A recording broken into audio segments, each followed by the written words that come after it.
That is the power of our personal spirituality. It's a wonderful journey that if we enter in that with love, we are transformed in love. And look at ourselves today. We love a family, a person, and that moves us. We love God, and He has been so grateful with us today. I think that the Lord today brings us here together to this mountain top. Other people around here in the offices, around here in the cathedral, they don't feel that. But we are here in this mountain top with Him, having a glimpse of the fullness of Jesus' love. And that love can change us. The Phantom of the Opera, one of the songs of that, said that. Love can change everything. Love change everything. It's a wonderful, powerful line. Love, the love of God of Jesus today here, showing us who He is, like Superman. Hey, look at me. Yeah? Open the gate. Said, hey, look at me. It's me with you. And the most powerful, beautiful blessing that today we'll receive is that He, as the gospel said beautifully, He touched us and said 4 powerful words. Do you remember them? Arise. Do not be afraid. A gesture and words. He touched us and said, arise, do not be afraid. He's here. He's there for us. When we experience the desert, arise, do not be afraid. In the mountain top, arise, do not be afraid. Let's continue. And that is what we need. Coming back to the first questions to today, how to have a personal spirituality. And I think that is what I want to just now seriously start to say to you. First thing is something that we have here for a long time. To cultivate union with God. Union with God is a big, big principle of spirituality. I don't read all of the spiritual schools in the world, in the church, in the love of the Christian. Spirituality for 2,000 years have plenty of schools of spirituality. If we say some names, we remember them. Carmelites. Who comes to your mind? Carmelites. Saint Teresa, child Jesus. John of the Cross. Other Teresa. John of the Cross. Teresa of the Cross. Other Teresa. Avila. Saint Teresa of Jesus, the little flower. Saint John of the Cross. And so on. That's school of spirituality. Ignatian spirituality. Who comes to your mind? Saint Ignatius. The Jesuit spirituality all over the world. Salesian spirituality. Who comes to your mind? Not a priest from India, please. St. John Bosco. No, the Salesian, these ones. The ones in Otsego and St. Francis de Sales. St. Francis de Sales is the founder of that spirituality. Mm-hmm. And many others that come in that style. St. John of Chantal, that one who found with him the Salesian, Salesas. Yeah. But it's a world of spirituality all over the world. Every school of spirituality have a lot of a process. Benedictines, Dominicans, it's a school of spirituality. All of them, you look, what is the building blocks for the first block over there? Cultivate union with God. What to do that? I think that means for all of us in this moment, encounter how to balance work, that many times is what we have the most, and prayer. Sometimes it's more than that. We say, it is not. We need to find a balance. Contemplation and action. Because it's what we think that we use more time in the church, we are just like a monks. And yeah, that's wonderful. But there is someone waiting for you at the entrance that needs food, needs some guidance, needs some help. So, contemplation and action.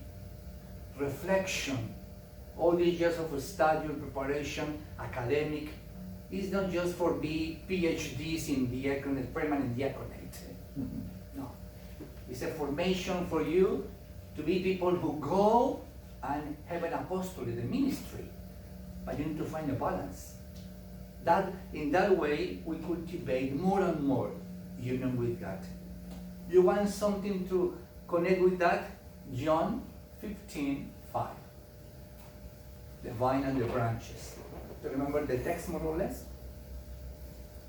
I am the true vine, my Father is a vine grower.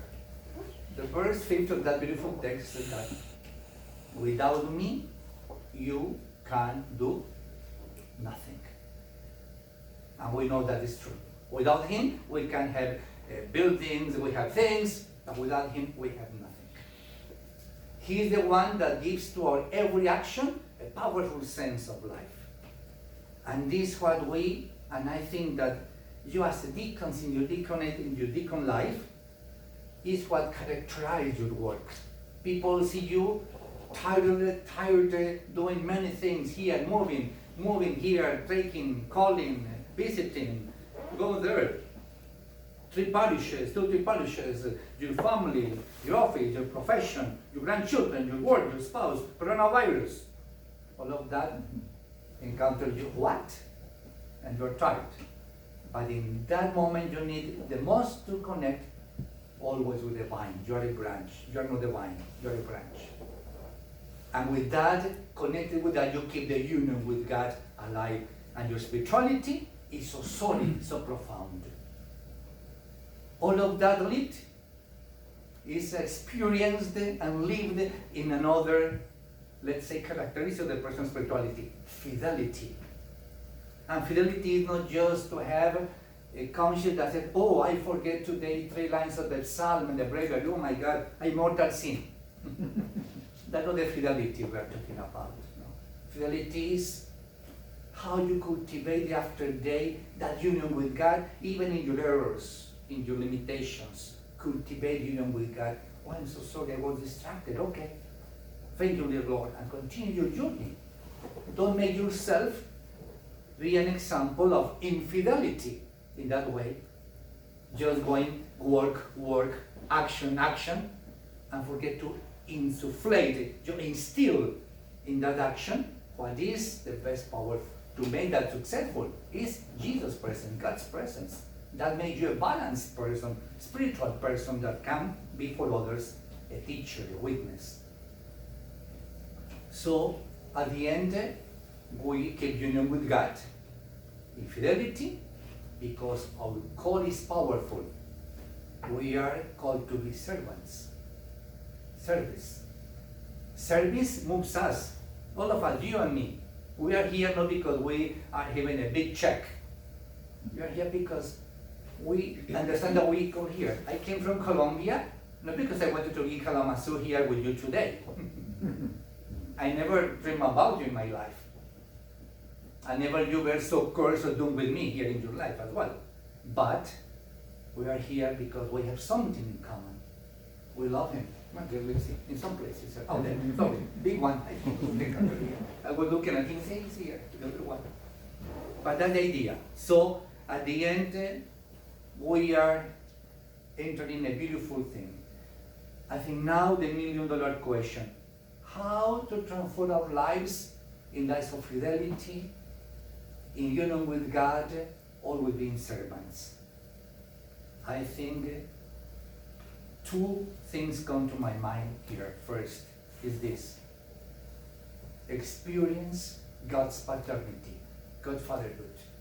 And for some of you are easy because you are children, you are parents, motherhood. And don't be just strange to say God as a mother.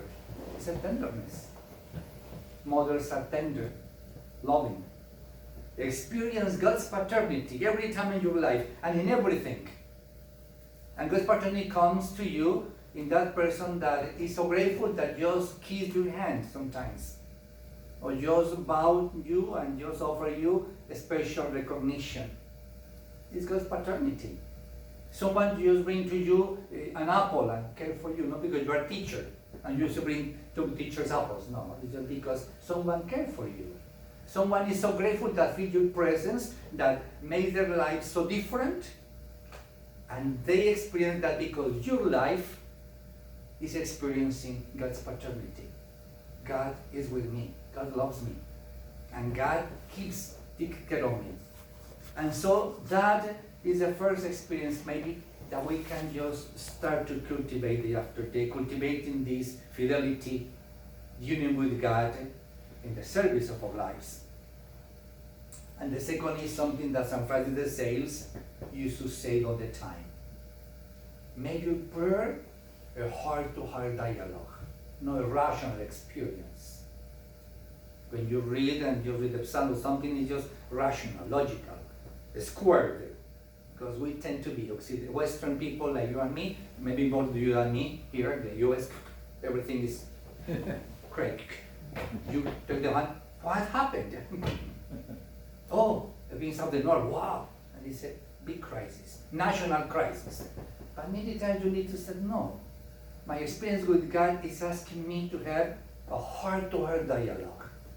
Don't feel bad when your prayer moves you to tears. Let them flow. Come from your heart. In serving somebody at Mass, you feel some emotion. Feel yourself free to just rejoice. Have an expression in your face. Let your face know what is in your heart. Many times you said, I'm so happy to meet you. Who believes you? Oh, I'm glad you're here. But you're like an sphinx. Who believes you? If your heart is not just saying your face, hey, I'm here. I'm glad you're here. Welcome, come here. Once we can come again to hug people. Let them know that you care. That is heart-to-heart experience. And when the Lord embraces you, feel the power of His love and make yourself like the baby. Daddy. Feel that experience in your life. Your personal spirituality will grow in that union with God, in a powerful fidelity, and always getting you ready to be a servant, to live your call as always. I think that we need to just looking at the crucifix, for example, we encounter some marks. Where are the marks in the crucifix and the body of Jesus? What marks you encounter there? One is where? Sorry. In the side, here. One big mark. Otherwise, is there? Where is the other one? Hands and feet. Marks. You look at crucifix without that and say, that's beautiful, but there's something missing here. Because it's not just a perfected body, it's a human body suffering there. If you go to many expositions of art in Latin America, in Asia, other places, you encounter crucifix so bloody all the time, just disfigurated. It's a human experience. It's the marks of pain, suffering, persecution, everywhere. And Christ is there. The body of Christ is suffering. In these days, all over with the limitations in our mobility around the world, the body of Christ is suffering. And sometimes they say, oh, it's okay, no, we turn to be a political thing. What a big sin, my God. This is not time for those things. It's time for compassion, to care for people, not for ratings. And that invitation we have today in our personal spirituality, care for the neighbor. Who is taking care of that other couple on your block that has no food? Is 80 years, they have pneumonia or asthma, and nobody can come to visit them. Who cares for them? The police officer, yeah, sister does as well. But why not you that live 2 houses close to them? Make it extra plate of food and put in the place. Hey, food! And go, okay, run. And this is the idea. When the heart-to-heart experience moves you, all the life is changed totally. And that makes us to have marks. And when you look at Christ, the big mark is compassion over there. But I think that your life as a deacon as well, all of us, I'm thinking about you today, but it's for all of us, mine as well.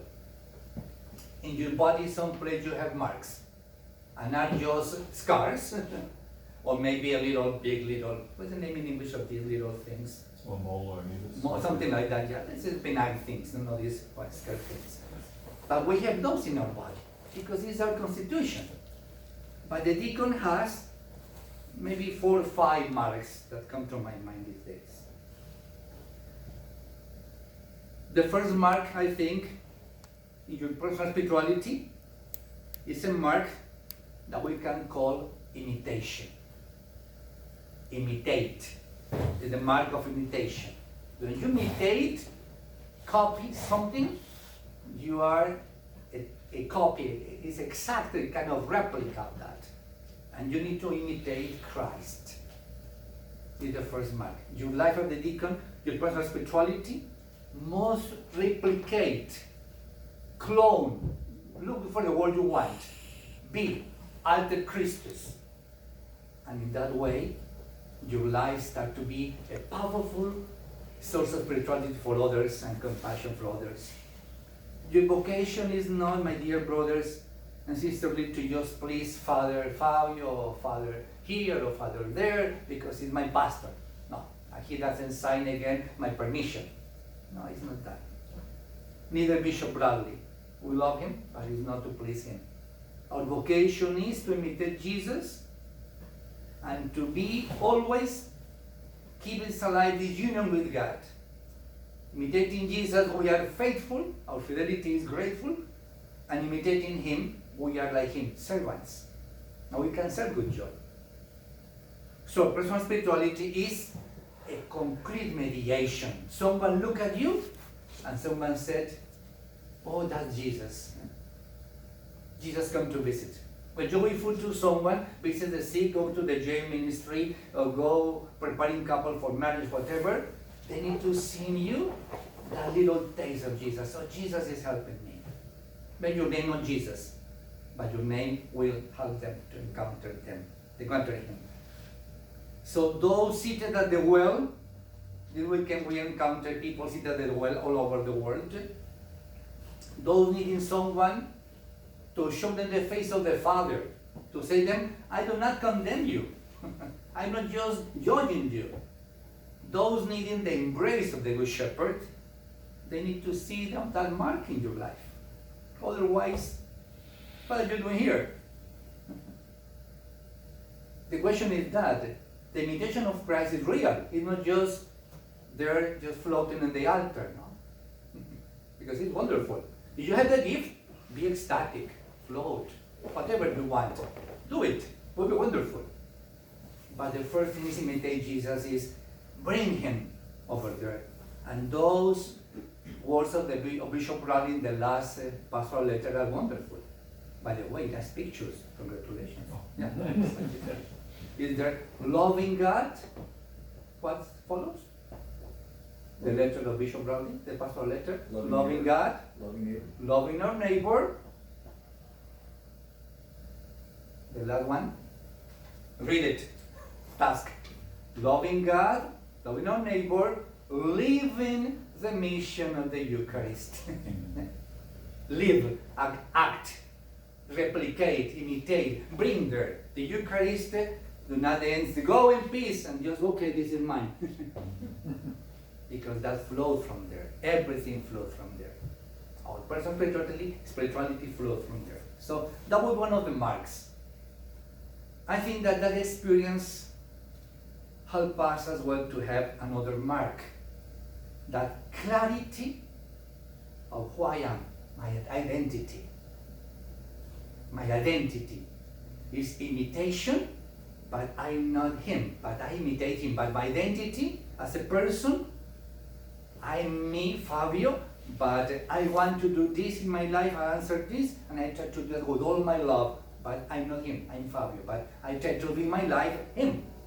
In that way, I keep alive that my identity is like the words of Bishop Bradley said, I am a missionary. I'm on a mission. I'm not here static. That's for the statues around us. Inanimated. But you and I are to be on a mission, ready. Set, ready. Huh? Go, set, ready. In that way, we can, my dear brothers and deacons, continue this journey beautiful to be witness of that. In our own world, in our own terms here, possibly. But that is what the world needs. The world needs this. We imitate him, but at the same time, we keep alive our identity. I am a missionary. I was sent. that conscience in my mind help all of us, and especially you that are the younger generation of deacons in the church in the diocese, to have this in your mind clear. And I'm sorry if someone feels bad about these words of mine, but let me say that, Neil, just asking forgiveness. You were ordained for the church, not for Immaculate Conception Church in Hartford. Now can I stop? Sometimes we are thinking, I was ordained for this parish, and no more than this. So you can move me here from there, Bishop. In that moment, my identity is lost, because I'm missionary. I'm not just someone that is just with a special task forever in some place. We are not like the monks, Benedictine monks, and may therefore vow stability. That is not for us. You and me, the secular clergy, we are ordained to be as well missionaries for a particular church, but that church is connected with the whole church all over the world, over the country, all over the 59 parishes of the diocese. And so, keep alive that identity, help us to just keep open our eyes and know what is happening around us. Some of us don't know what's happening. We don't need to know everything that's happening in every parish. But we forget that people maybe in Hartford need help. The church in Battle Creek doesn't know what happened there at least, or the migrants in the Niles or Clare or that area. Sometimes we are in a bubble and we forget our identity. We are here to bring him to others. And that invitation we have day after day. So imitate him, keeping our identity, because we are as well always servants. That we need to listen to his voice. That is another characteristic, other of the marks. We are good listeners. We need to just exercise and kind of promote, clean, prepare being a good listener. That just not just listen with our ears, his ears. Saint Benedict, in the rule of the Benedictines, in the first number, said something like this: my dear sons, listen to the voice of your master with the ear of your heart. The ear of your heart. It's kind of strange, no? Hearts have ear, doctor? No. Absolutely. Absolutely. Okay, thank you. Yeah. Now I'm not sure. It's beautiful. I think that text of Saint Benedict is, in a sense, the whole rule of Saint Benedict. Listen to the words of your master, your teacher, with the ear of your heart. And that is what we need to learn. We listen to the Lord with the ear of our heart, and we discover what he's saying to us. So we are good listeners. And always ready to go. Because it's what the Lord is calling us to be, ready to go. So we are good listeners, we are imitating him, and we are living every day our identity with joy, but at the same time that equips us for the next mark. Eyes that can look beyond. We need to look ahead. Sometimes we human beings just look at the point of the nose, to look here. Look at your nose. Difficult, no? When you look here, you lost the whole context. And there is where the Lord wants us to be, not here. He wants us. So look beyond. We need to look beyond. Your mission as the deacons, I think your vocation, your personal spirituality moves you to look beyond. What can we do? Where the Lord is calling me to be? Implies sacrifice? Yes. Taking me out of my comfort zone? Yes. Suffer? Yes. But why not? I can do that. I have to explore. Why not go this way? Okay. Maybe this way, until we get contortionists of the circus. But we can do many things because we look beyond. And so we are doing that. All of you are sons of the experience of all this Catholic action in the world for 1930s, I think, starting in Belgium. Cardinal, I remember what Cardinal Sinus or someone that said we need to have eyes to see, judge, and act is what the dynamic. Remember that? See, act, and judge. Ver, juzgar, actuar. That is, in pastoral theology, has been forever, this last century, the indication. We as a faithful, as a minister, need to look beyond, see, eyes ready to see, minds open to judge with the light of the gospel, and hands and heart ready to act where the Lord calls us to be. All done on the basis of your mission and our faith. Our faith will call us whatever it is calling us, the Lord is calling us to be. We are not an NGO, certainly. Catholic Charities is an NGO. Had that 503 things in for the IRS. But it's not an NGO. It's helping people with the heart of Christ. It's extending the love of Christ to others. Those at the well, waiting and looking for something for someone. That is what we are. We imitate Christ. We live the fidelity. We are servants in doing this. Looking beyond. Trying to be always missionaries. Keep alive our identity. Who we are. Imitating Him. And we reinforce that process. In living that way, something wonderful happens. It's like this, like a dynamic that is created there. Our life, our personal spirituality, our life experience, from that we withdraw from there. Ideas, motivations, but to the real life over there, we come back. From there we take, and from up to there, we go give back. Because we are learning in that way. Your challenges so far these days after your diaconate are not the same that you had before in your formation, are different. And from that experience, you have to learn how to do here. And you don't wait for the father, the pastor give you the whole recipe, like the doctor. Take this. No. Because you know, understood, and learned, okay, I have to do this. And you go do that. Because it's you as a church going to bring Christ to others in a particular situation. So that's the invitation today. We are looking beyond, and in doing that, we can draw from life experience. And I think I call that mark as the Lumen Gentium 11 called the Eucharist, source and summit. Your life is the source. Because in your life you experience what happened, what to do, your challenges, your limitations, your longings, your dreams, etc. But you go with that to the summit, the encounter with Him. If you stay there, in the source, you are losing the whole beautiful journey over there. Bring that power you experience to the rich moment of the mountaintop, to the summit. That is the idea. Vatican II talk about the Eucharist in those terms. The Eucharist is the source where we take all the blessings we need, all the graces we need. But it's the summit to where we need to go, to the Eucharist. Bring that over there, who we are. So think about your ministries, for example.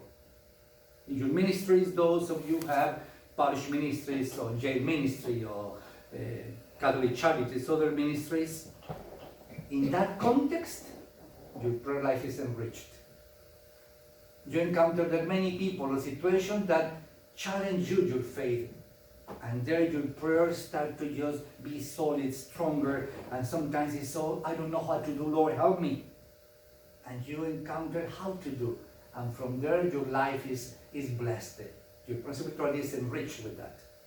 But at the same time, to that you bring your own moments of silence, your moments of prayer that enrich your mind and your heart, that strengthen you. You bring that back to that ministry of yours day after day. And that makes a whole difference. So it's another mark of the deacon, is be source and summit. Is my, at times I just try to create something here just to please Deacon Jack. But the idea is that, so in that process, you and I encounter a journey that is so wonderful. And every time you are there living your spirituality, you're not just doing God things, God stuff.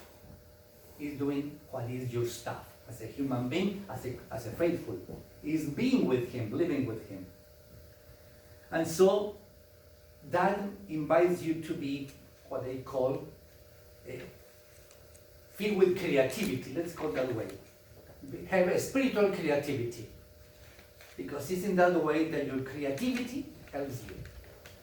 And you start to encounter forms of live your spiritual journey. Some of you love being just at the cursillos, or going just to the charismatic renewal movement, and your heart is moved to that.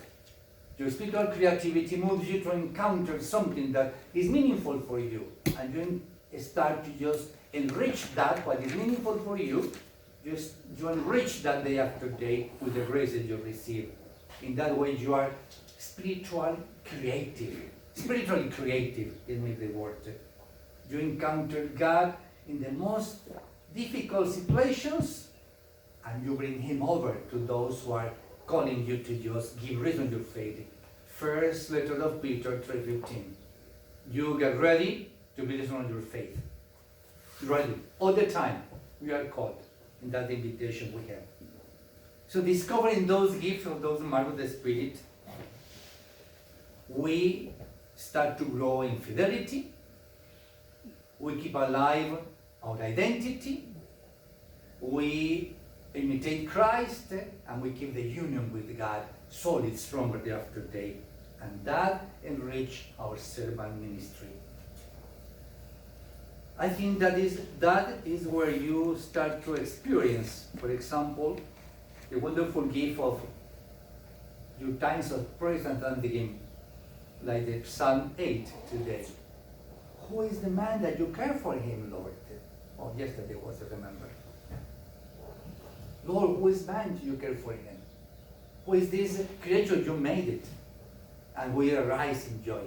And you encountered in all the Psalms moments of just praise and thanksgiving. What a wonderful to be here. It's just the human heart just rejoicing, exploding in joy. Wow, it's great. And our lives many times have been that way. And our prayer is easier. We rejoice. Other times, a time of silence. Your prayer turns to be contemplation, meditation, silence. And you try to just digest every word, every sound, every moment. Sometimes it's nice that when you go to retreats, just try to be a little out of the pack and just go by yourself. Make a little walk. Bring your wife, or you are there, or just go and just walk in silence, trying to listen to the birds, the sounds of the trees, or the leaves on the path. Try to listen, contemplate, look at the sun.